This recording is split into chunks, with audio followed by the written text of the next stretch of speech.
मनोबुद्ध्यहङ्कारचित्तानि नाहं न च श्रोत्रजिह्वे न च घ्राणनेत्रे न च व्योमभूमेर्न तेजो न वायु चिदानन्दरूपा शिवोऽहं शिवोऽहं चिदानन्दरूपा शिवोऽहं शिवोऽहं चिदानन्दरूपा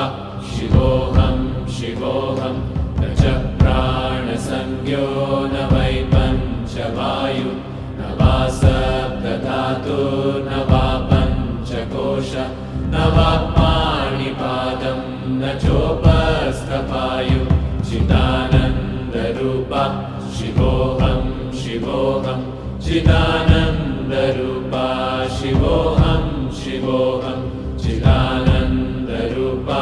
शिवोऽहं शिवोऽहं न मे द्वेषरागौ न मे लोभमोहौ न मे वै मदो नैव मात्सर्यभावः न धर्म